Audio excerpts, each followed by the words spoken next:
no, digamos que no duden en consultar. Pues tenemos, bueno, me toca presentar a Ronald de nuevo por los que no lo conocen, como una práctica, y es bueno que sepan que Ronald está deseoso, mírenle la cara, está deseoso de que le pregunten, ¿verdad? Entonces, Ronald Fiallos, pues ya lo conocen ustedes, nuestro socio líder de auditoría para Honduras, con más de 15 años de experiencia, ¿verdad? En auditoría, ya 11 años en Deloitte. Es también, a Ronald recientemente lo han nombrado socio de la práctica profesional y riesgo funcional para todo el clúster de Deloitte, que incluye los países de Costa Rica, República Dominicana, Honduras y Nicaragua. Imagínense qué gran para nosotros privilegio tener a Ronald compartiendo sus experiencias. Y voy a hacer énfasis aquí, me voy a detener, porque los que trabajamos en auditoría, yo creo que todos entendemos el concepto de socio de la práctica, pero por si alguien no lo conoce, es importante aclarar que el socio de la práctica en una firma es aquel profesional al cual se le realizan las consultas técnicas que el equipo de auditoría de alguna manera tiene dudas para resolver. Es decir, a Ronald le llega, como dicen, el hueso duro, ¿verdad? Las preguntas heavy, como dicen. Entonces, le toca a Ronald de alguna manera, ya sea con su experiencia o con la literatura que tenemos a disposición en la firma, tener que dar respuesta y soluciones técnicas de acuerdo, pues ya sea a las NIF en este caso, a las NIAs, porque muchas veces hay preguntas de procedimientos de auditoría. Entonces, el ser socio de la práctica es un puesto pues que genera mucho requerimiento en cuanto al estudio, al tener el expertise profesional, y más cuando se es regional, porque no solo llegan preguntas de los 3 socios que habemos de Honduras, ¿no? Sino que de los 20 socios de todo el clúster y de los diferentes tipos de empresas, imagínense, ¿verdad? Entre ellos, pues definitivamente hay muchas preguntas que salen de esta norma de ingresos. Entonces aquí en Ronald tenemos una persona que no es que se ha leído el libro, ¿verdad? Sino que ha tocado aplicar muchas situaciones complejas, inclusive a Ronald, y me imagino que él se los va a compartir, le ha tocado ir allá con otros compañeros ya sea de México o de Estados Unidos a hacer consultas por algún tema pues que podría estar ahí no tan claro en la verdad, en la literatura. Entonces, muy interesante que ustedes sepan todo el entorno de lo que Ronald está haciendo hoy, y por eso pues justamente quisimos invitarlo para que pues venga a compartir de todo eso que está aprendiendo, ¿verdad? Para que no se le quede ahí solo en la cabeza, sino que lo comparta a nosotros. Es más, yo no sé qué piensan si lo comprometemos de que todos los meses nos venga a dar un cursito y que nos venga a contar de todo el montón de cosas que aprende por ahí. Imagínense, todo eso nos puede ayudar a nosotros en nuestro desarrollo profesional. También pues es un socio de equity de la firma de Honduras, primer socio de equity nombrado. Es el socio a cargo de la ética también del clúster, actualmente presidente de la Junta Técnica de Normas de Contabilidad y Auditoría, actualmente también presidente de la Asociación de Firmas, ¿verdad? Fue catedrático de la universidad y dice que extraña dar clases, entonces que quiere volver a dar clases. No sé cómo va a ser con el tiempo, pero el hombre quiere volver a dar clases. Estuvo vicepresidente también en el colegio, por eso pues el vínculo hace muchos años en el colegio, ¿verdad? Ronald por 2 periodos participó de la junta directiva hasta llegar a vicepresidente, y pues obviamente ha participado en muchos proyectos de implementación NIF Full y NIF para PYME, ¿verdad? Entonces, con esta cartilla de presentación, les dejo con Ronald. Agárrenlo a preguntas, aprovechenlo, pregúntenle de todo, porque a él le gusta contestar. Entonces, Ronald, quedas con los colegas, que ya son más de 100, que están ahí disponibles para escucharte. Muchas gracias, licenciado Narri. Bueno, espero que todos me vean bien, me escuchen bien, y que podamos compartir un tiempo que genere algún valor agregado, ¿verdad? Más en estos tiempos de la crisis sanitaria, de pandemia, en el cual entendemos que hay mucha, pero mucha oferta, ¿verdad? De webinars y de capacitación en línea, que la hora y media que invirtamos en este momento pueda dejarnos un valor agregado de alguna aplicación práctica o alguna solución práctica para el campo en el cual tenga, em, digamos, la necesidad de aplicarse. Creo que el IGNARRI me compromete, ¿verdad? Bastante antes de poder iniciar la charla, y bajo todas esas mismas premisas vamos a tratar de poder concretizar o poder resumir tanto lo que pueda llevar esta norma. Por ende, quiero iniciar comentando que en los programas de aprendizaje que tenemos en la firma, dar el NIF 15 relativo con ingresos tiene un promedio aproximadamente de 7 horas y media a 8. Entonces, para que tengan obviamente la dimensión y la magnitud de lo que vamos a tratar de, vuelvo y repito, sintetizar y poder obviamente resumir en ciertos puntos de aprendizaje. Cuando hablo de ciertos puntos de aprendizaje, es que por lo menos conceptualmente llevemos la estructura de cómo poder analizar esta norma y de qué es lo que tenemos que hacer, si bien sea que vamos a ser implementadores por primera vez o ya sea que estamos obviamente viviendo en este marco contable de NIF Full. Antes de poder entrar en materia, es importante siempre demarcar el campo de acción. ¿Y qué quiero decir con esto? Que todo lo que yo hable en este momento solo va a ser única y exclusivamente aplicable para aquellas entidades que tienen NIF Full. NIF Full. Esto no es aplicable para NIF para pymes, esto no es aplicable para el marco contable que más usamos en el país, que puede ser conocido como políticas de la administración, esto no es aplicable para la parte bancaria, esto no es aplicable para el gobierno, es única y exclusivamente aplicado para entidades que están bajo NIF Full. Ojo, NIF Full. ¿Qué quiero decir? Que única y exclusivamente si yo quiero implementar y tener en mi contabilidad esta base contable, esto me aplica, o si ya estoy viviendo bajo un marco contable que sea NIF Full. ¿Por qué hablar de ingresos? Creo que es una norma y es un tema en el cual ya inició su aplicación esta norma, la NIF 15, desde el 1 de enero del 2018.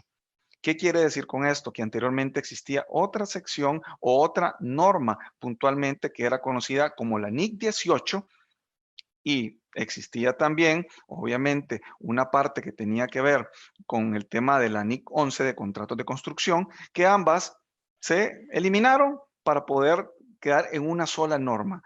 Se quedó obviamente también ciertas interpretaciones que existían de formas separadas en única y exclusivamente en esta norma que se conoce como la NIF 15. Partimos de ese hecho, que es obviamente una norma que ya existe y está vigente y en aplicación desde el 1 de enero del 2018. Cuando hablamos de ingresos, estamos hablando de uno de los componentes, cuando hablo de componentes de los saldos contables más importantes que puede tener los usuarios financieros o los usuarios de los estados financieros de una entidad. ¿Qué quiere decir de esa manera? Pongámonos a pensar en nuestra economía.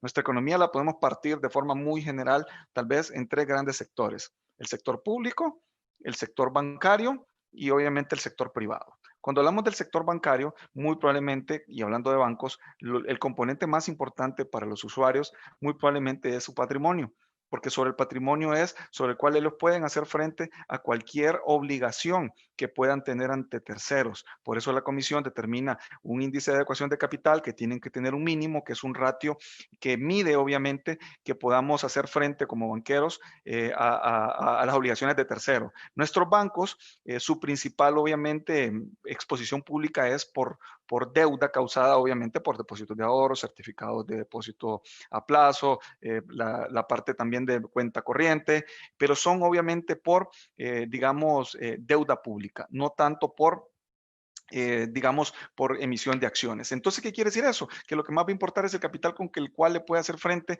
a sus obligaciones. ¿O qué quiero decir con esto? Que si nos vamos desde el lado entonces de las empresas privadas, muy probablemente el componente, y partiendo de que la mayoría, por no decir el 100% de las entidades privadas son de capital privado, ¿qué quiere decir eso? Que no son de capital público, no transan en bolsa, o sea que son básicamente de dueños privados, quiere decir que su principal componente o donde centran la atención muchos de sus usuarios son en los ingresos. Y hablemos de 2 o 3 principales usuarios. Si hablamos obviamente de la banca, muy probablemente le va a interesar en muchos de los casos más centrarse en la generación de efectivo que tiene alguna implicancia en sus flujos para poder obviamente considerar el repago de cualquier emprestito que se haya dado. Si consideramos el fisco, muy probablemente también le va a interesar mucho la generación de ingresos. Obviamente va a tener ciertas incidencias con las partidas o gastos, digamos, deducibles o no deducibles que puedan aplicar, pero todo parte y nace por los ingresos gravables que puedan considerarse. Y si lo hablamos de los accionistas, también muy probablemente por ahí es donde van a ser el principal de los usuarios, porque por práctica común, ¿verdad? Ese es el riesgo que se tiene en que muy probablemente los ingresos van a tratar de subvaluarse para que obviamente se paguen menos impuestos, ¿verdad? Entonces, digamos que es un componente crítico que en la mayoría de las empresas privadas carga o recae una importancia relativa para poder tener una atención sobre los mismos. ¿Qué quiere decir entonces? Que sobre los ingresos tenemos obviamente, digamos, mucha presión por que su registro sea correcto, desde el lado del contador y desde el lado del auditor. Para los que no lo saben, existe un riesgo por default considerado en las NIAs, que es con el reconocimiento del ingreso debido a fraude. ¿Por qué? Porque bien sea, como les comentaba, porque la administración va a tratar de subvaluar un ingreso para pagar menos impuestos o va a tratar de sobrevalorarlo si lo que quiere es verse mejor. Puede ser obviamente el caso de una subsidiaria que lo que quiere es obviamente venderse de forma diferente para su casa matriz o su holding y lo que va a tratar probablemente es de sobrevalorar ingresos. Entonces, de una u otra manera, los ingresos están expuestos a un tema de fraude y cuando hablo de fraude no quisiera tampoco tanto entrar en un tema de malversación de activos, sino que hablo básicamente por un tema, digamos, contable, un tema de reconocimiento. ¿Qué puede hacer? Que probablemente hay ingresos que si yo quiero subvaluar este periodo, cuando hablo de subvaluar es registrar por un valor menor, sencillamente puedo jugar con partidas que están llegando al final del año y registrarlas hasta el año siguiente o viceversa. Tratar obviamente de anticipar ingresos que no son de este periodo para tratar de sobrevalorarse. Por eso en muchas de las industrias el tema de corte, cuando hablo de corte es las partidas que se registran al cierre del año tienen mucha incidencia en que el auditor tenga un énfasis especial de que estén sumamente bien registradas y pertenezcan al periodo que aplique. Otra acotación importante antes de iniciar, no es que no vamos a tratar de abarcar en la NIF 15 otro tipo de industrias. No, probablemente sí lo vamos a ver porque la metodología va a ser estándar para todas las otras industrias. Pero ¿qué es lo que nosotros analizamos o vemos? Que muy probablemente el impacto no va a ser tan sustancial como en las tres industrias que acabamos de mencionar. Entonces vamos a ir tratando de ir desarrollando con algunos ejemplos prácticos para que la metodología de cómo seguir el patrón de la NIF 15 pueda como aplicarse y dar esos highlights o esos tópicos importantes que deberán de tener en consideración en ciertas industrias que en automático eso les pueda generar ya un punto a considerarse. Dicho de paso, la presentación es genérica, no la quiero tocar, no quise quitar slides, aun cuando sé que el tiempo es muy resumido para esta primera etapa, pero en base a hecho las voy a pasar rápido, las láminas que considere que se tengan que pasar rápidas y obviamente para cuando se les envíe de forma integral la presentación, ustedes la puedan tener de forma completa, ¿verdad? Y no puedan hacer un tema de, esta lámina se pasó, no se pasó, sino que les vamos a dar de forma integral la presentación. Vamos a ver, si arrancamos acá en esta lámina, tenemos obviamente ciertos puntos importantes que podemos obviamente resaltar sobre el tema de la implementación de la NIF 15, que estaba obviamente basada al 1 de enero del 2018. Es importante mencionar que como toda norma en ese momento, y más en nuestro país, para los que les tocó vivir el tema de las NIF full, como buenos hondureños dejamos muchas cosas hacia lo último, ¿verdad? Y como vamos a ir dándonos cuenta, probablemente en muchas aplicaciones tenga algunos impactos importantes en la parte de TI, el hecho de querer migrarnos a esta base contable, si estamos y seguimos hablando de esas industrias que son las que más se van a afectar, ¿verdad?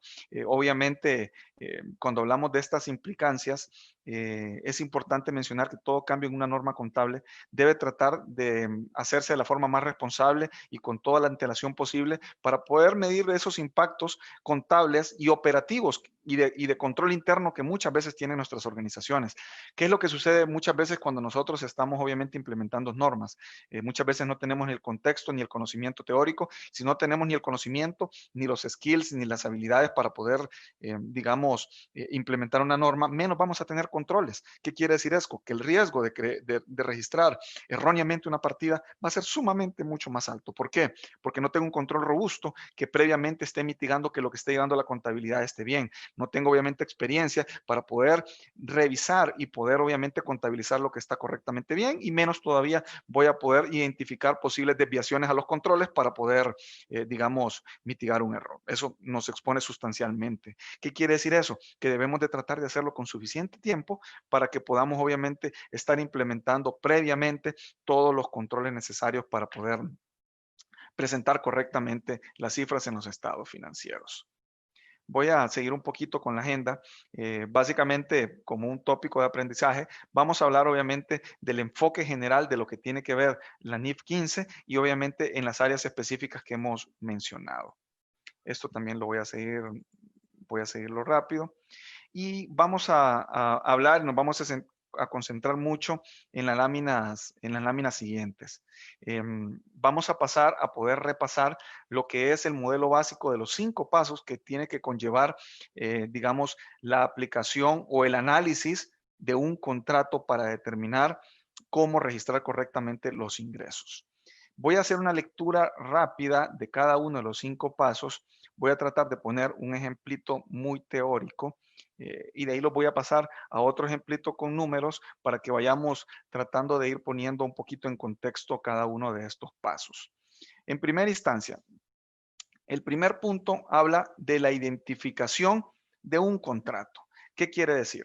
Que los contratos pueden ser de múltiples formas. Yo puedo tener un contrato que puede ser oral. Ojo, oral, puede ser un contrato que sea implícito, porque ya se sabe que dentro de lo que yo estoy prometiendo voy a comprometer ciertas entregas de algo, o sea que es implícito el contrato. Y 3, puede ser escrito. Oral, implícito o escrito. Pero tenemos que determinar y vamos a ver qué implicaciones tienen que haber para que podamos considerar que desde el día 1 tiene que haber un contrato. Ojo, esto digamos que es secuencial. Si yo considero que no hay un contrato, obviamente de prestación de servicios a la luz de la norma, sencillamente no se puede reconocer un ingreso relacionado.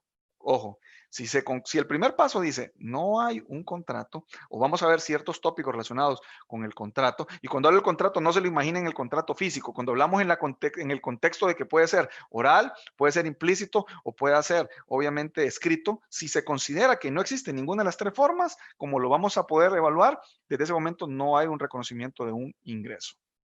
Entonces, primer punto, reconocimiento o identificación de un contrato. Segundo, este es un cambio sustancial e importante que tiene la norma, que es la identificación de indicadores de desempeño o obligaciones de desempeño. Dice, ok, inicié y vi el contrato, después viene la lectura del contrato para poder identificar si tiene obligaciones de desempeño. Siempre vamos a tener una obligación de desempeño. O sea, porque, ¿qué quiere en formas prácticas o en español catracho? Es sencillamente lo que me comprometí a dar en un contrato. Si yo dije, obviamente, yo hice este contrato y tengo 2 obligaciones de entregar algo, tengo 2 obligaciones de desempeño. Si yo me comprometí a solo entregar algo, una unidad o un servicio, solo tengo una obligación de desempeño. En español, es obviamente denominar que solo tengo las obligaciones de entregar algo. Tercero, pareciera algo sencillo, pero en la práctica vamos a ver que hay ciertas complicaciones, que es determinar el precio de la transacción, de toda la transacción. Ojo, determinar el precio de toda la transacción. El cuarto punto, ¿cómo voy a alocar o cómo voy a asignar una parte de este precio que determiné a cada obligación de desempeño? ¿Cómo voy a asignarle un pedacito del precio de la transacción total a cada unidad de desempeño? Y la última parte es determinar cuándo voy a reconocer el ingreso. ¿Cuándo voy a reconocer el ingreso?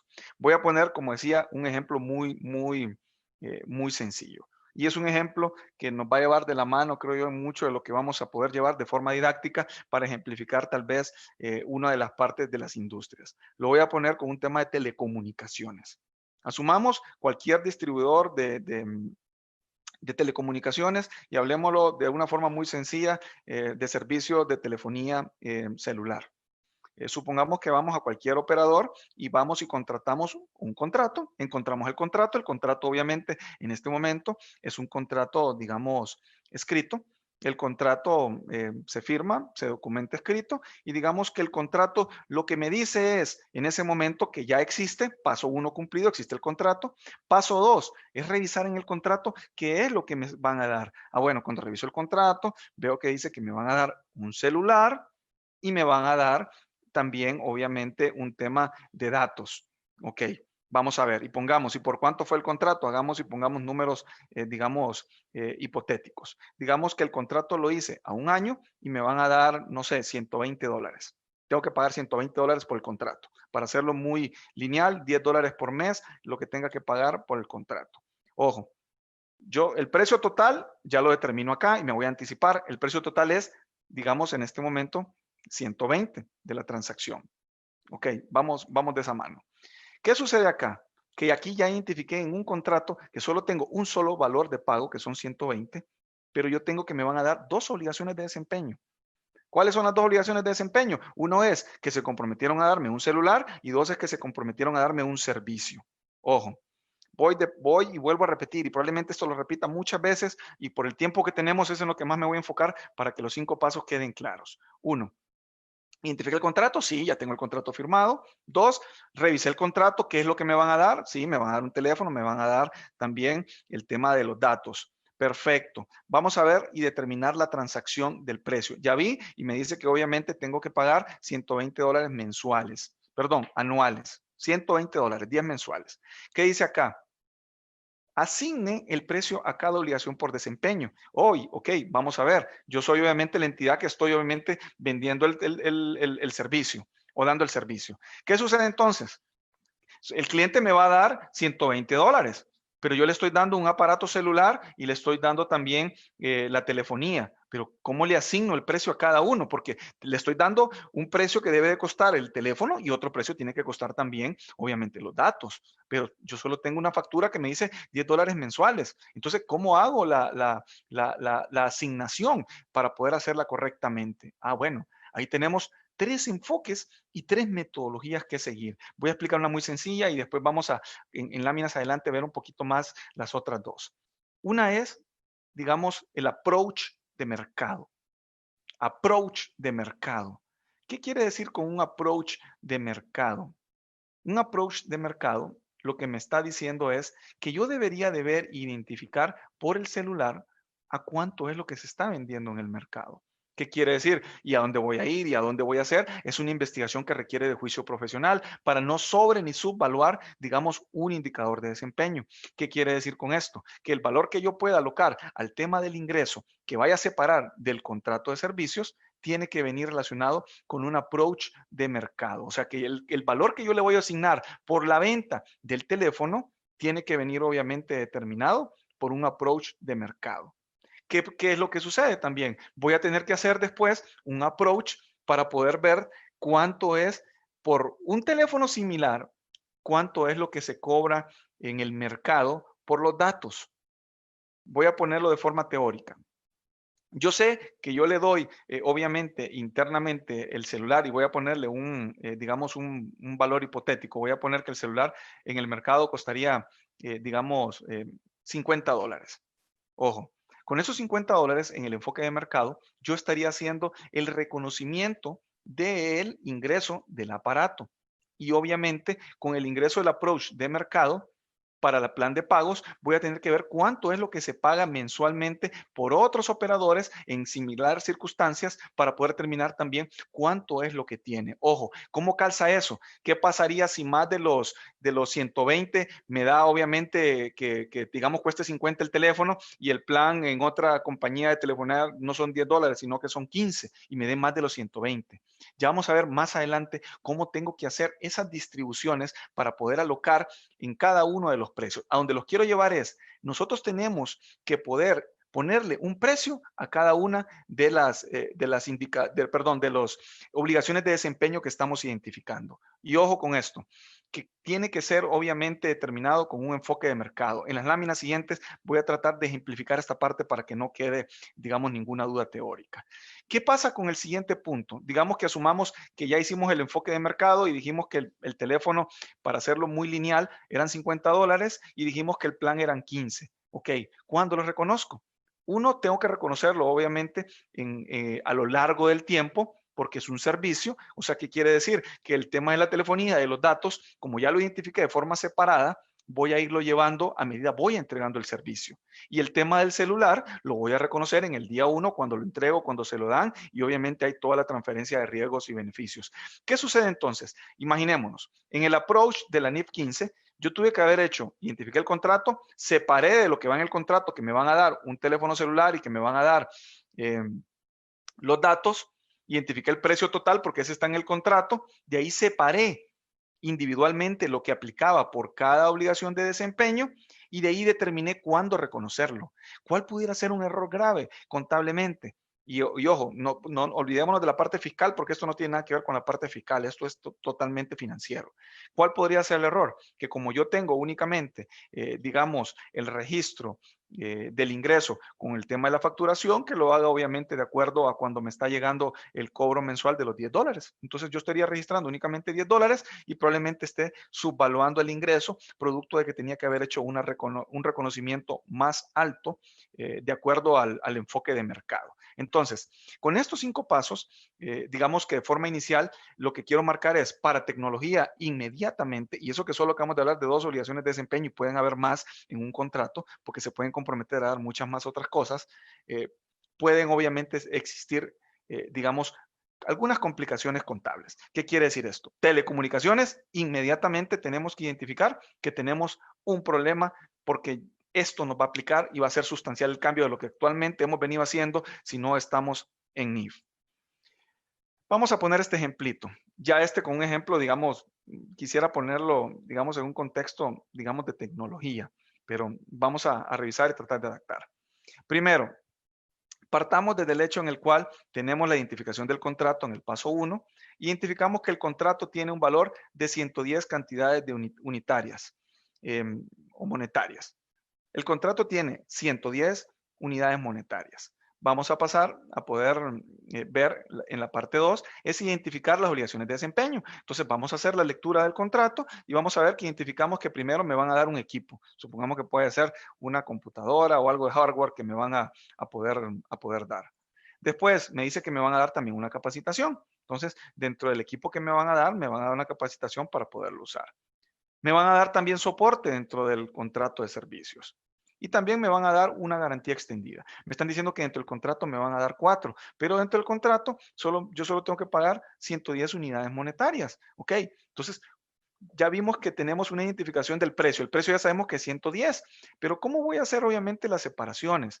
Digamos que aquí, si yo ya hice el enfoque de mercado, que lo vamos a ver más adelante, por temas didácticos, asumamos que el equipo se establece que van a ser 100 unidades monetarias, 5 de capacitación, 4 de soporte y 1 de garantía extendida.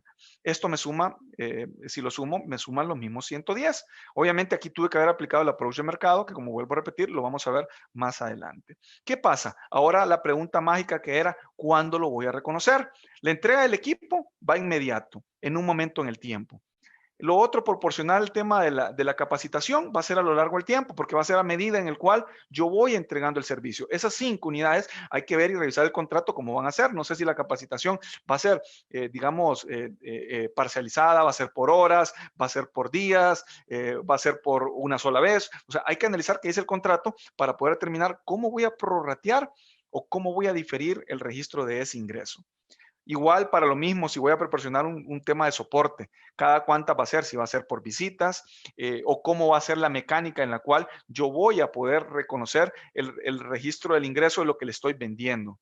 Igual con la garantía extendida. Si yo obviamente le estoy vendiendo y le estoy dando la garantía, obviamente esto va a ser a lo largo del tiempo. ¿Qué sucede entonces de forma sustancial? Aquí nos podemos encontrar con dos errores. Supongamos que yo no he hecho un análisis de la NIF 15 y estoy hablando que soy NIF, ¿verdad? Soy esta entidad.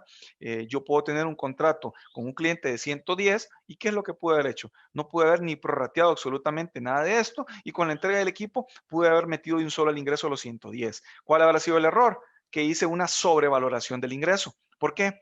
Porque hubieron 10, o sea, estos 5, estos 4 y este 1 todavía no tuvo que haber llegado al estado de resultados. Entonces, ¿qué es lo que sucede? Yo tuve una sobrevaloración del ingreso en ese momento. Ojo, en este momento, imagínense toda la parte contable si quieren, de la baja del inventario y todo lo que tengan, pero únicamente el renglón de ingresos tuvo una sobrevaloración. Si yo llevé al momento de entregar el equipo los 110 unidades monetarias. Ojo con esta parte, tanto desde la cabeza y desde el sombrero del contador como desde el sombrero del auditor, porque desde este momento, pensando como auditor, nosotros tenemos que hacer un entendimiento de las transacciones del cliente y este entendimiento viene desde todo el proceso de cómo ellos registran y generan sus ingresos. Si yo como auditor solo me voy a ver únicamente la factura y no entendí el proceso contable, probablemente voy a dar por válido que está bien registrado el ingreso. ¿Cómo me voy a poder dar cuenta de un error? Porque esto se llama obviamente valoraciones de riesgos o obviamente hacer un risk assessment o una evaluación del riesgo de cada partida. En este tema de ingresos, lo que yo debería haber hecho es entender todo el proceso de ingresos, que me hagan un flujograma y poderlo identificar para poder entender todo el proceso. Si yo identifiqué el contrato y tengo claro que pueden haber indicadores de desempeño separados, automáticamente yo ya sé que si ellos no tienen un control para identificarlos, muy probablemente estoy en presencia de un error contable. Y obviamente los errores no son buenos ni malos, son errores. Va a depender obviamente de la magnitud, porque puede que tenga un error que no sea material y no tenga ninguna incidencia, pero si el error es importante, obviamente va a tener implicancias. Aquí estamos hablando muy probablemente de 5 unidades, yo no sé si 5 unidades son materiales o no, pero eso es lo que tendrá que evaluarse en su momento. Entonces, desde el lado del auditor, tenemos obviamente que hacer un proceso diferente. Y desde el lado del contador, ya obviamente está mandándonos a que hagamos obviamente digamos, un cambio de procesos, un cambio de controles y un cambio de contabilización diferente en el tema de ingresos. Entonces, con este ejemplo pero muy flat, muy sencillo, básicamente se establece o se genera, digamos, para una empresa que pueda dedicarse a tecnología y obviamente cuando digo tecnología, porque estamos hablando de vender hardware y software, esto se puede complicar mucho más si vendemos obviamente, como puede ser empresas que se dedican a poder vender servicios más complejos de tecnología que prometen y en un contrato miles de obligaciones de desempeño. Entonces, ¿cómo voy a sacarlas y cómo voy a valorarlas?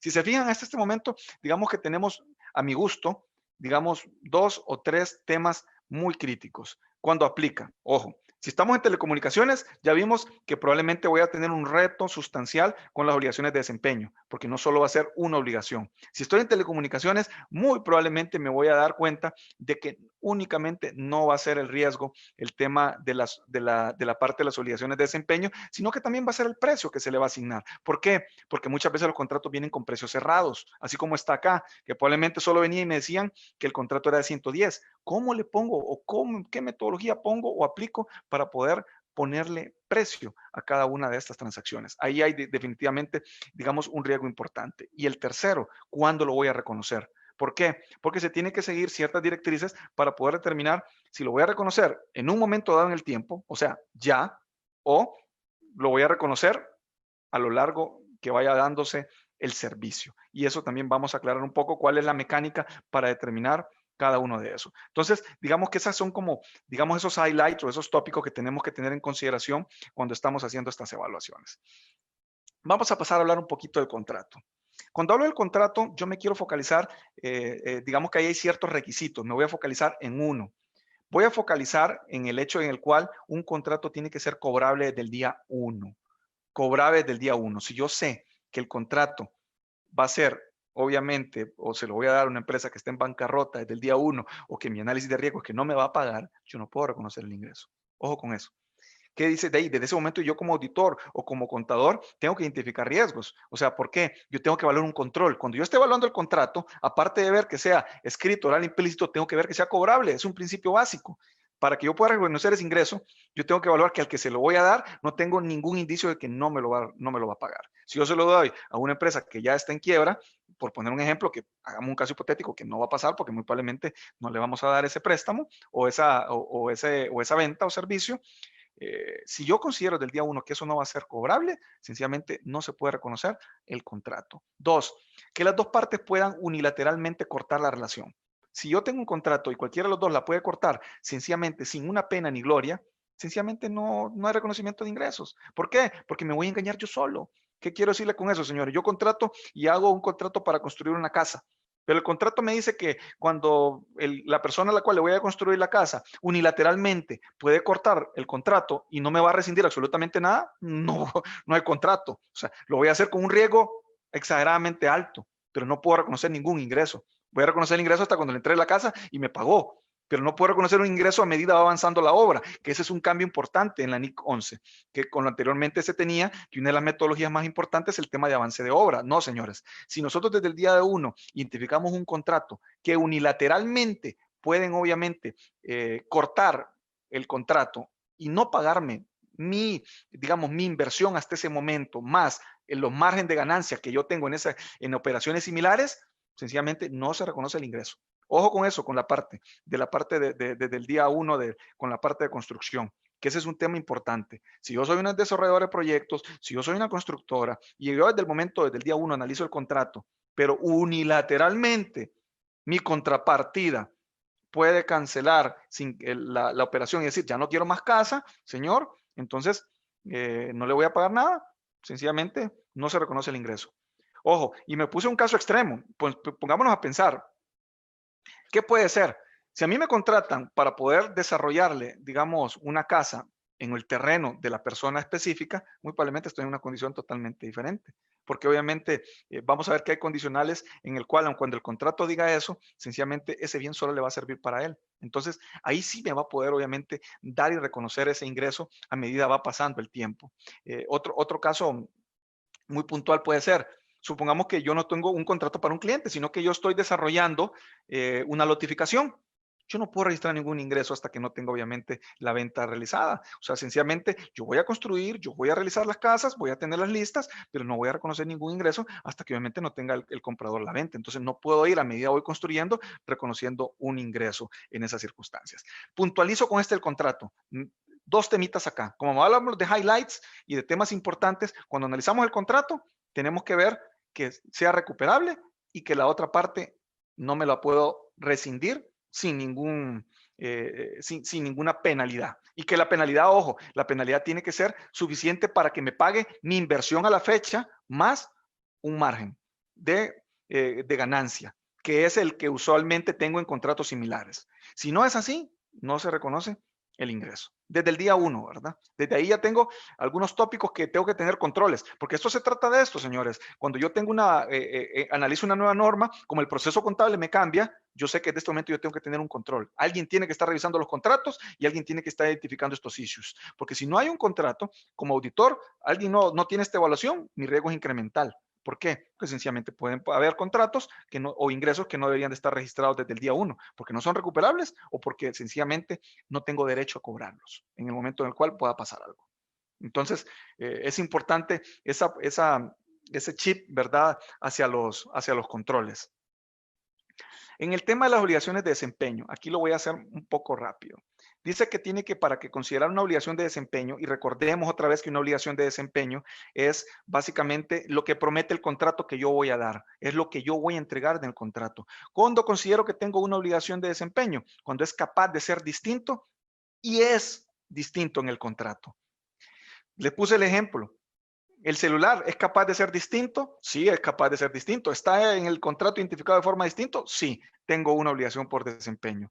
¿El Internet es capaz de ser distinto? Es capaz de ser distinto porque no es igual al teléfono. ¿Ok?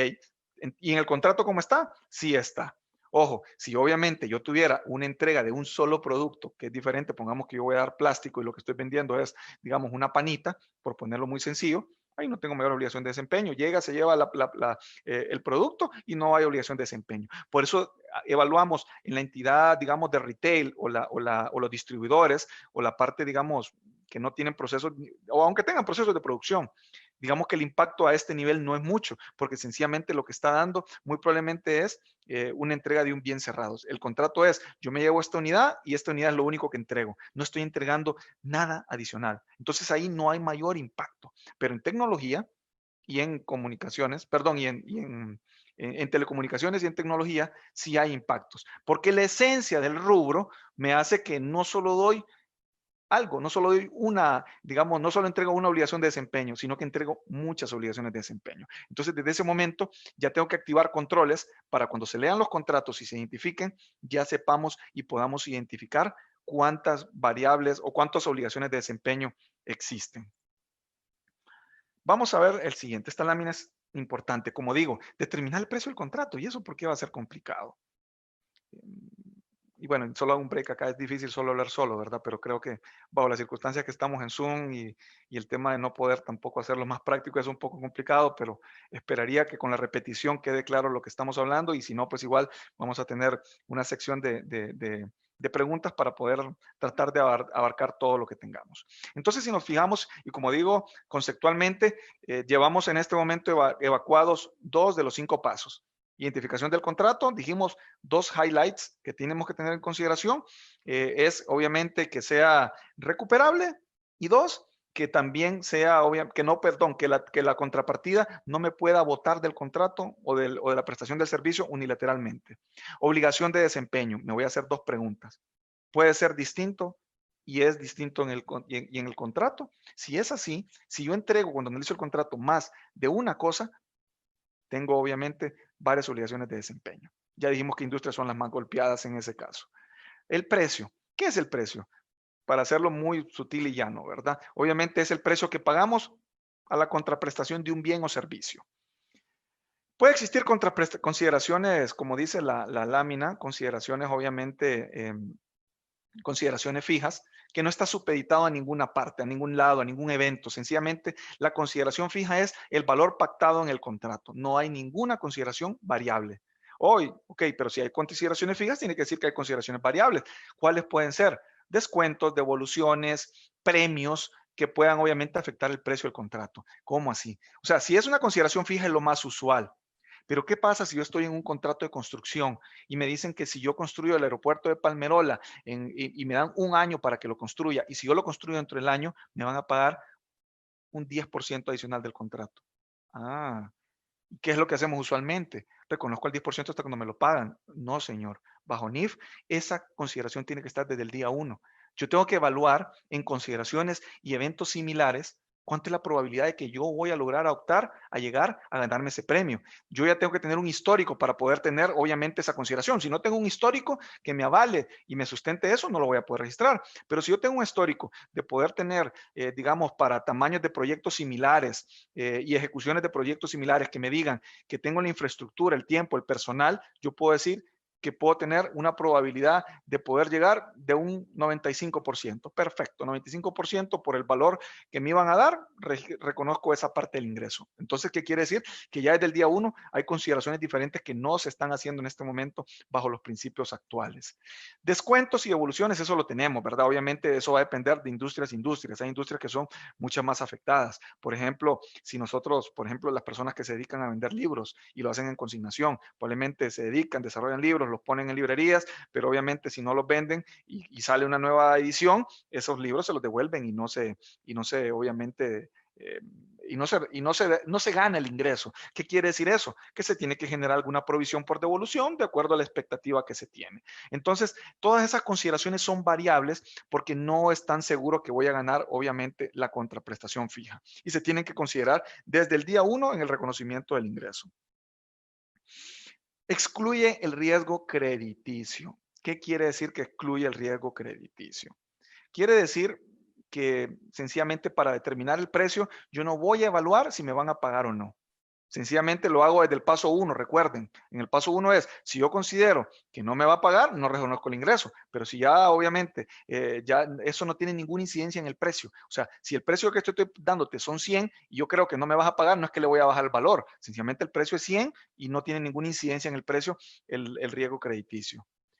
Contraprestaciones en efectivos, digamos que son a valor razonable, que no son en efectivo, perdón. Si obviamente yo voy a vender algo y vos me vas a dar algo que no es plata, digamos que bajo ese contexto tiene que hacerse a valor razonable. Si yo te voy a vender un camión y vos me vas a dar, digamos, un edificio, por ponerle un contexto muy extremo, tiene que ver el precio de la contrapartida que estoy recibiendo para poder valorarse. Beneficios significativos de financiamiento. ¿Qué quiere decir? Ese es un tema muy interesante y que puede complicarnos la vida.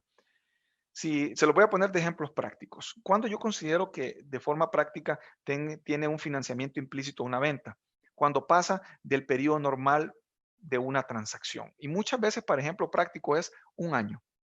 Si yo le estoy vendiendo, señores, un año a alguien, aunque le diga que es obviamente, digamos, a un precio fijo, y se lo estoy diciendo, esto me lo pagas de aquí a un año, ese valor tiene una porción, digamos, de financiamiento implícita. ¿Cómo así? Les voy a poner un ejemplo. Si digamos que yo voy a venderles un televisor y les voy a decir, bueno, señores, este televisor se lo voy a vender y pagámelo en un año. Cuesta $100 el televisor. ¿Qué pasa? Eso no es cierto. Implícitamente yo estoy dando algo que está fuera del mercado porque nadie lo da en esas circunstancias, que nadie va a pagar ninguna cuota en un año. Ahí hay un financiamiento implícito. ¿Qué quiere decir?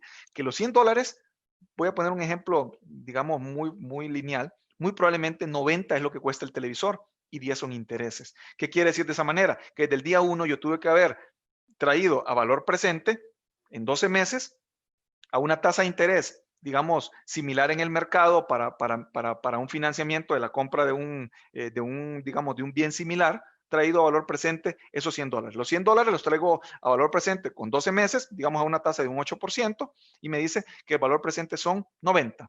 90 es lo que debería reconocer de ingreso contra cuenta por cobrar.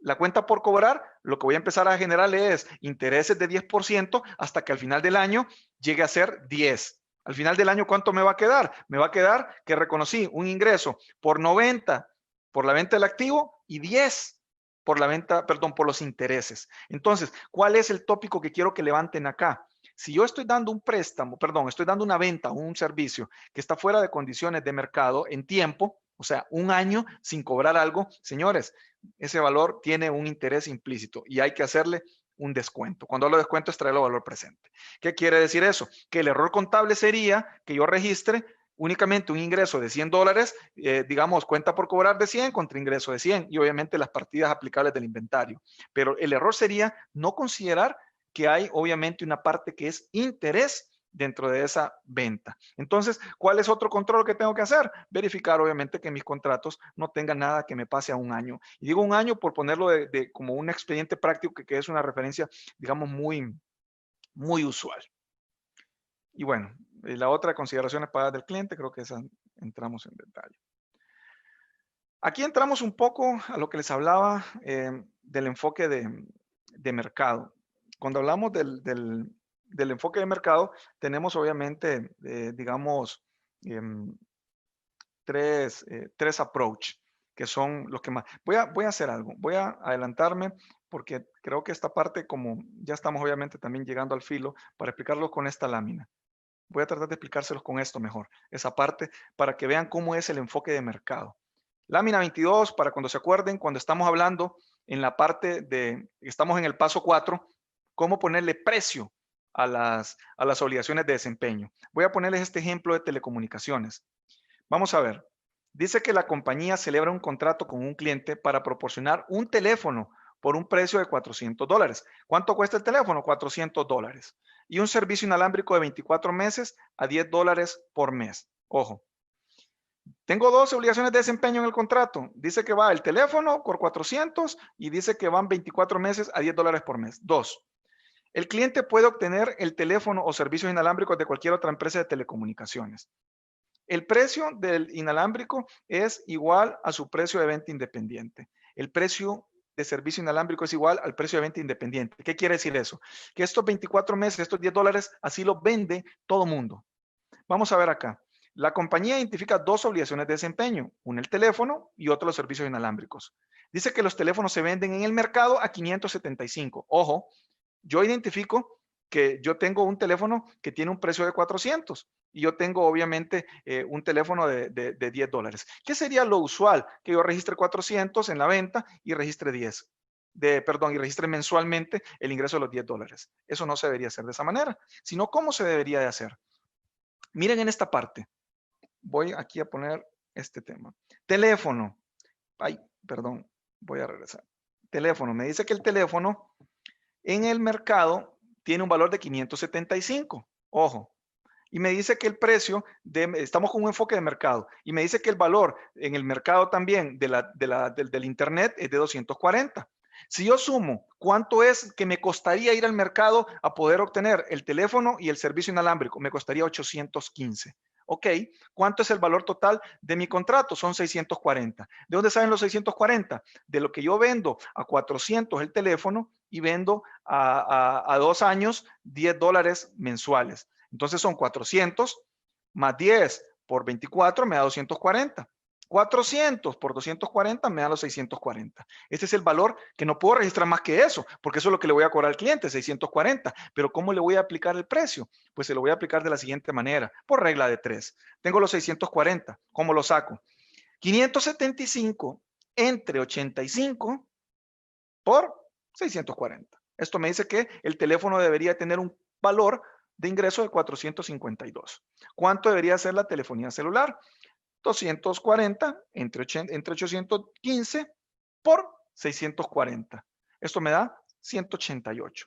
Si sumo los dos me da 640. Obviamente, ¿cuándo lo voy a reconocer? Los 452 cuando entrego el teléfono y los 188 a lo largo de los 24 meses. Eso me genera una diferencia contable porque fiscalmente yo voy a tener 410 mensualmente. Acá no. Fiscalmente, financieramente voy a tener 452 en el día 1 y financieramente voy a tener 188 entre 24, que eso muy probablemente va a ser menor a 10.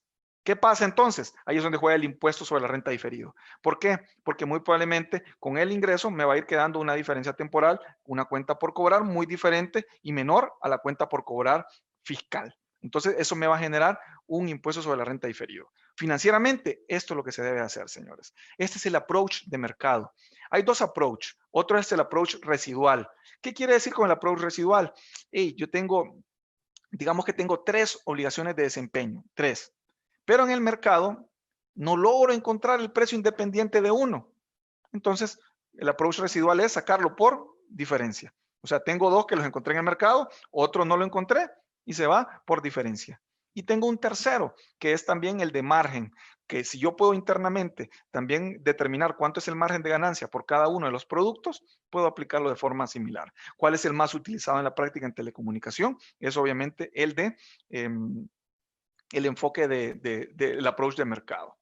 Voy a regresarme a la lámina de donde me salté para hacer esta aclaración, ok, que es en esta parte. Entonces acá están los 3 enfoques, ¿verdad? El enfoque de mercado, el enfoque del costo más el margen y el enfoque residual.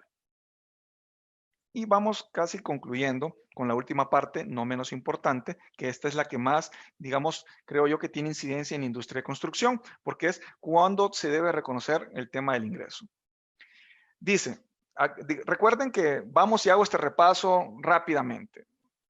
Recuerden que hablamos, y aquí voy a tratar de pausarme un poco, la verdad que es un reto tratar de meter tanta teoría, ¿verdad? En tan poco tiempo, pero bueno, aquí hacemos un pequeño repaso. Vuelvo otra vez. Recuerden, 5 pasos. Esto solo aplica para NIF Full. Paso 1, contrato. ¿Qué busco en el contrato? Que pueda ser recuperable del día 1. Y 2, que unilateralmente no me puedan despachar del contrato. Segunda parte, hago la lectura del contrato y miro qué es lo que voy a entregar. Si voy a entregar más de un producto o un servicio, tengo más de una obligación de desempeño. Ya tengo un problema. Tercero, identificar el precio total. Recuerden que en el precio hay que ver que no hayan temas, digamos, de consideraciones variables, que no tengamos temas también de un financiamiento implícito, que se tengan que considerar y modificar el precio del contrato. O sea que no necesariamente el precio del contrato fijo es el que sale en el contrato, es el precio que se tiene que aplicar. Pueden haber contraprestaciones variables como descuentos, devoluciones que lo pueden afectar, o vimos que si lo vendemos por más de un periodo y no estamos cobrando ninguna tasa de interés, perfectamente eso tiene, digamos, un impacto, digamos, significativo de financiamiento. O bueno, un impacto de financiamiento. Ok, llegamos al cuarto paso. Ya identifiqué que tengo, digamos, obligaciones de desempeño. ¿Cómo les asigno el precio?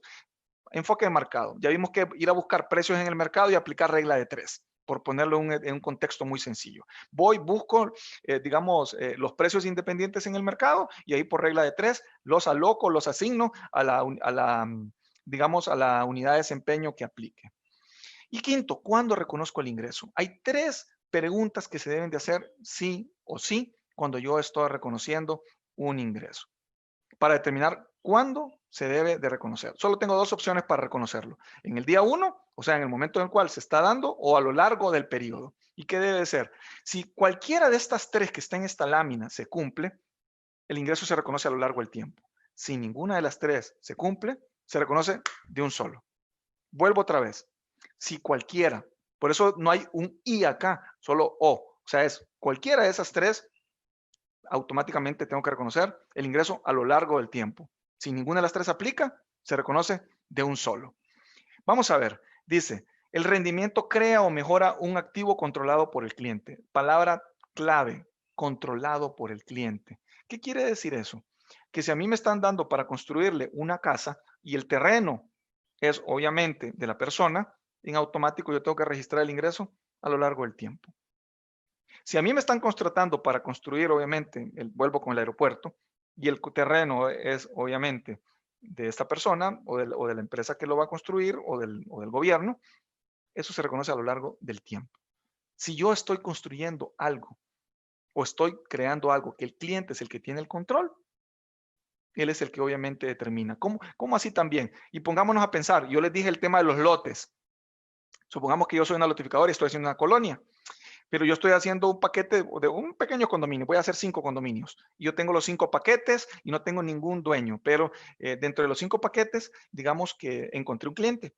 Y el cliente, obviamente el terreno, la casa, todo es mío, pero el cliente quiere que le haga ciertas personalizaciones y obviamente me da un anticipo. Yo no voy a reconocer todavía, obviamente, el ingreso hasta no hacer este análisis. Pero ¿qué pasa? Desde el momento en el cual él me da el anticipo y él, obviamente, en el contrato quiere hacer modificaciones al estándar, ya él entró a tener y modificaciones no menores. Ya no, mira, yo ya no quiero esa puerta, yo quiero que la ventana, yo la quiero de forma diferente. Ya esas modificaciones él tiene control. Ya en ese momento yo ya tengo que reconocer el ingreso de la construcción de esa casa a lo largo del tiempo. Entonces, palabra clave, control del cliente. Si el cliente es el que tiene el control cuando yo estoy creando o entregando o desarrollando el bien o el servicio, se reconoce a lo largo del tiempo. Segundo, el cliente recibe y consume el beneficio a medida que la entidad realiza el servicio. Eso es como una entrega de un servicio general, mantenimiento. A medida voy dando, se va consumiendo. Digamos como lo vimos, el tema de garantías. A medida se va entregando, se va consumiendo. Capacitación. A medida voy entregando, va consumiendo. Entonces, ¿qué quiere decir? Ese se registra a lo largo del tiempo. El tercero, el rendimiento no crea un activo con un uso alternativo a la entidad. No crea un uso alternativo. Aquí no es O, es I. O sea que tienen que cumplirse las 2 para que se le registre a lo largo del tiempo. Uso alternativo, ¿qué quiere decir? Lo que yo estoy desarrollando, que les expliqué en la parte 1, se cumple acá, que eso no le va a servir para nadie más. O sea, vos me contrataste para desarrollar algo que es muy, muy personalizado. Entonces, ya desde ese momento, eso me dice que yo lo tengo que desarrollar a lo largo del tiempo. No sé, me están construyendo, digamos, en una, digamos, una municipalidad con un tema que me quieren que le haga, o no con una municipalidad, sino que voy al pueblo X y quieren que les construya una estación de bomberos. O sea, que eso no le va a servir absolutamente a nadie más. Está sumamente personalizado esa parte. Y dice, y la entidad tiene derecho al pago exigible al desempeño completado hacia la fecha. ¿Y qué quiere decir? Solo le va a servir a él, pero tengo que tener en el contrato exigible, como les dije anteriormente, que me van a pagar, si el contrato es de 12 meses, yo estoy en el mes 6, y yo ya invertí en el mes 6 una cantidad X de dinero, me tienen que pagar eso invertido más un margen de, perdón, el margen de, digamos, un margen de ganancia que yo tengo en proyectos similares. Si mi margen de ganancia es, voy a ponerlo en contexto, si yo ejecuto proyectos de, no sé, de 10 millones de lempiras, y cuando ejecuto proyectos de 10 millones de lempiras, yo gano, digamos, un margen de un 10%, el contrato tiene que decir que me tienen que pagar lo que yo obviamente construí a esa fecha más el margen del 10%. Se tiene que hacer todo ese análisis. Si ese análisis concluye de que el contrato me dice que lo que estoy analizando, ese bien no le va a servir a nadie más que la persona que se lo estoy desarrollando, y dos, que el desempeño me lo van a pagar más el margen de utilidad, señores, ahí sí puedo reconocer el ingreso a lo largo del tiempo. Esto le impacta a la industria de construcción. ¿Por qué? Porque si esto no se cumple, por más que quiera yo desarrollar y ir llevando el ingreso de construcción a medida voy avanzando, no va a ser de esa manera. Sencillamente se va a dar hasta que se entregue el proyecto y que ya sencillamente ya se ha transferido los riesgos y ventajas. Estamos llegando a este momento, creo que a la parte, digamos, final, y tal vez a la parte de resumen, tal vez solo voy a poner acá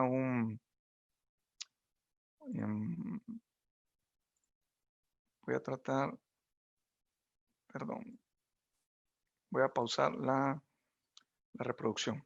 Voy a hacer nada más entonces un pequeño repaso, pero perdón, voy otra vez a compartir acá.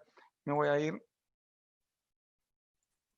a esta lámina nada más por temas didácticos para hacer, digamos, un repaso general de lo que ha sido esta charla y que después podamos entrar, digamos, a las preguntas y respuestas. Entonces, vuelvo otra vez, lento en esta parte, porque después de todo lo que hemos hablado es resumir de forma muy concreta y obviamente con un reto importantísimo. Cuando hablo de un reto, es de poder abarcar tanta teoría en un periodo tan, digamos, tan corto de tiempo, ¿verdad?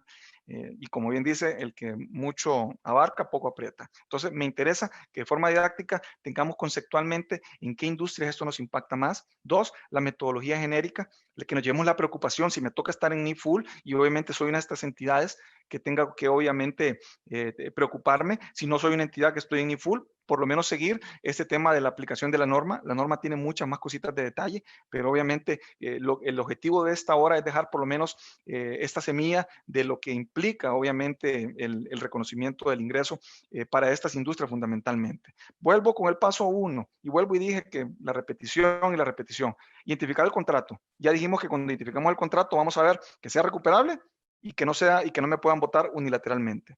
Después, lectura del contrato. Identificar obligaciones de desempeño. Voy a revisar todo lo que se comprometen a poder entregar en el contrato. Y si eso es capaz, se puede identificar, es capaz de ser identificado, decía la norma, y en el contrato está separado, tengo una obligación de desempeño separada. Tengo que reconocer un ingreso por separado, en una línea por separada. Determina el precio de la transacción. Vimos varias cosas, nada más solo quiero dejar dos temas acá. Que revisen que no apliquen descuentos, devoluciones, premios y que no sean obviamente ingresos que pasen por más de un año sin cobrar una tarifa de interés. Para poder decir, ok, este es el precio que sale en el contrato global de la transacción, y sobre ese contrato después empezamos a prorratear. ¿Qué pasa si me equivoco acá? Me voy a equivocar acá y me voy a equivocar acá. Bueno, desde el día 1, ¿verdad? O sea, esto es tan delicado y tan sistemático que con uno de los pasos que yo me equivoque, voy a acarrear un error en toda la contabilidad. 4, asignar un precio de transacción a las obligaciones de desempeño. Las que identifiqué en el 2, yo les voy a asignar un valor. ¿Cómo lo voy a hacer? Enfoque de mercado. De forma muy lineal o muy simplista, ¿cómo dijimos que lo íbamos a hacer? Dijimos que iba a ser regla de 3. Enfoque de mercado. ¿Dónde iba a buscar los precios? Los iba a buscar en el mercado. Ojo, dijimos que también ahí hay un tema de juicio profesional porque tienen que ser obviamente mercados que sean comparables. O sea, que no vayamos a tener obviamente un precio de alguien que no está en el mercado y obviamente esté sobre o subvaluado de una realidad, sino que sea también documentable. Todo lo que generemos, registros contables o transacciones, tienen que ser trazables y documentables, muchachos, para que podamos tener obviamente para terceros la documentación correcta de cómo se valida el mismo. Y el quinto, reconocimiento del ingreso. ¿Cuándo? Ahí la pregunta es ¿cuándo? Dijimos que ahí nos va a aplicar y tenemos que revisar 3 preguntas. Primera es ver quién tiene el control. Si el control lo tiene el cliente, perfectamente se puede reconocer a lo largo del tiempo. 2, si a medida que voy entregando el servicio, se va obviamente consumiendo el mismo, sencillamente se reconoce a lo largo del tiempo. Eso le aplica más que todo a entidades de servicio. Y tercera, que era básicamente un tema muy apegado a la construcción, dijimos que pudiéramos tener 2 circunstancias. Una, que pudiera obviamente, digamos, no servirle a terceros, o sea, que solo le va a ser, si eso solo le sirve a la persona que yo lo estoy desarrollando y, vuelvo, no era un o, era un y el contrato me establece que me van a pagar lo invertido hasta esa fecha más un margen de utilidad, yo puedo reconocer el ingreso a lo largo del tiempo. Si no, los ingresos van y caen en un momento. Lastimosamente, por el tiempo, solo va a abarcar, obviamente, por una parte teórica. Como les digo, esta parte se da más o menos en 7, 8 horas porque tiene muchísimos casos de aplicación para muchas industrias, para muchas entidades, en los cuales se van, obviamente, viendo las aplicaciones de cada uno de todas estas etapas y la línea pequeña para poder, obviamente, identificar cualquier errores en la práctica. Yo creo que voy cerrando antes de entrar en las preguntas. Como todo proceso de capacitación, yo tengo algún lema puntual, ¿verdad? Que los mismos tienen 3 fases importantes. Uno, yo me doy cuenta de algo cuando me lo comentan, cuando lo conozco. En este momento me doy cuenta de la norma. ¿Cuándo la entiendo? Cuando la analizo, cuando la empiezo a estudiar, cuando empezamos a cuestionarla, cuando empezamos a verla. Pero en realidad, ¿cuándo la aprendo? La aprendo únicamente hasta que la pongo en la práctica. De ahí me puedo llevar yo toda la parte teórica. Podemos tener al mejor o el peor catedrático, pero sencillamente aprendemos hasta cuando estamos haciéndolo en la práctica, hasta cuando yo lo materialicé y vi el registro contable, hasta cuando me equivoqué, hasta cuando me corrigieron, hasta cuando en realidad pude saborear, obviamente, el tema de la práctica, ¿verdad? Y obviamente también es quedar a sus disposiciones, siempre agradeciendo al colegio, ¿verdad? En toda la disposición de poder abrir todos estos espacios que consideramos que son, digamos, bastante importantes y creo que son bastante, digamos, para aplaudir el hecho de, y más en estos tiempos, de tenernos, digamos, entretenidos con tanta variedad de temas, con tantos cursos, que obviamente esto no se venía haciendo en el pasado, y yo creo que también es de felicitar a la gestión, obviamente, la Junta Directiva, al licenciado Domingos, a Nicole, que creo que le pone alma, vida y corazón, ¿verdad?, a este tema del colegio y a estas capacitaciones que se reflejan, obviamente, en ese producto, ¿verdad? Yo creo que siempre es importante que busquemos, y más en estas circunstancias, ver qué nosotros podemos hacer como profesionales, porque hay tantos temas y tantos retos y tantas dificultades que muchas veces lo más fácil que hacemos es echarle la culpa a todo el mundo. Le echamos la culpa a las firmas, al gobierno, ¿cómo se llama?, al colegio, a todo el mundo, pero nunca hacemos una evaluación de qué es lo que nosotros hacemos. Me preguntaría, estamos hablando, no sé cuántos contadores estuvieron en estas charlas y cuántos las han recibido, pero yo preguntaría, ¿cuánto estamos haciendo nosotros por nuestra capacitación personal? ¿Cuánto estamos haciendo nosotros por querer ser mejores contadores? Pero obviamente todo creo que tiene alguna relación, ¿verdad? Yo creo que en la vida todo tiene un precio y obviamente si yo no quiero obviamente mejorar, pues sencillamente no estudio, no trabajo, no hago lo que tenga, pero también obviamente en eso viene la relación de beneficio, ¿verdad? Entonces yo creo que tenemos que entrar de forma general en un autoanálisis de poder, digamos, evaluar y concienciar en realidad todo lo que podemos tener a la mano si nosotros queremos poner un poco nuestra parte y poder estudiar y poder querer ser mejores, digamos, mejores profesionales, ¿verdad? Tal vez solo una reflexión general, creo que siempre es importante también aprovechar estos espacios para no solo hablar de temas técnicos, ¿verdad? Sino temas que nos pasan en la vida a vida porque son retos del contador, ¿verdad? El contador hoy por hoy creo que genera mucho mayor valor agregado que lo que en realidad vale un precio monetario, ¿verdad? ¿Por qué? Porque tenemos obviamente muchísimas más responsabilidades que hacer una partida como tal, pero eso conlleva obviamente muchas otras habilidades emocionales. Nosotros eso comentamos en la firma, ¿verdad? Que no se les paga por ser el mejor en IF, el mejor en auditoría, se les paga obviamente por muchas otras cosas de desarrollo de habilidades emocionales. O sea, obviamente, ¿de qué me sirve ser el mejor contador si no puedo ni manejar un equipo de trabajo? Obviamente estoy atrasado en todo, sencillamente me dedico a buscar los centavos y obviamente se me van las cosas grandes importantes. No tengo una inteligencia emocional para manejar conflictos, presión, problemas, o sea, no tomo decisiones, si no hablo inglés, o sea, no genero, digamos, ese valor agregado como contador, sencillamente me van a seguir viendo como un contador, simple y sencillamente ya no. Lo que genera ese valor agregado, sencillamente son esas otras habilidades. No quiero decir que tenemos que ser un burro en contabilidad, en auditoría y en impuestos, que no se malentienda, pero creo que las habilidades de la inteligencia emocional y las habilidades gerenciales son las que en la práctica nos van a poder obviamente hacer escalar sustancialmente algunos puestos, ¿verdad? Creo que cierro mi parte con esas reflexiones y le entrego obviamente el control a Nicole, ¿verdad? Para que pueda repasar si hay consultas que quieran que se evacúen. Como dicen, ojalá que no sean muchas, no sean complicadas, porque si no se las damos al Dignarri, que por ahí tiene que andar, y si no, pues obviamente las desarrollaremos por acá, ¿verdad? Bueno, muchas gracias, licenciado Ronald Fiallo, de la firma Deloitte. Y tenemos la primera pregunta. ¿Cuál sería la tasa de interés a aplicar en ese financiamiento implícito? ¿De dónde tomamos la base para calcularlo? Muy buena pregunta, y ese es un tema de juicio profesional porque va a depender. Por ejemplo, si estamos hablando perdón, de un tema de un financiamiento implícito que estamos dando, pueden ser de múltiples veces. Podemos analizar un caso en el cual estamos hablando de la venta de digamos, de un televisor. Yo puedo decir que obviamente para poder vender ese televisor yo tuve que financiarme. Entonces puede ser obviamente una tasa promedio de mis préstamos y mis endeudamientos. O puede ser hasta un tema de valor razonable, o perdón, de juicio profesional, hacer una cotización de cuánto me costaría a mí poder comprar un televisor similar y por el monto similar y poder dar ese crédito. Entonces hay varias variables. Lo que sí, obviamente la tasa juega con un tema de juicio profesional y lo que busca es un tema de costo de oportunidad. ¿Qué quiere decir? Yo te estoy financiando, obviamente eso tiene un costo. Entonces, que si yo te tocara y te estuviera prestándote esa plata, ¿qué me costaría a mí? Ok, yo tuviera que sacar un préstamo, ¿cuánto me costaría para poderlo tener de referencia?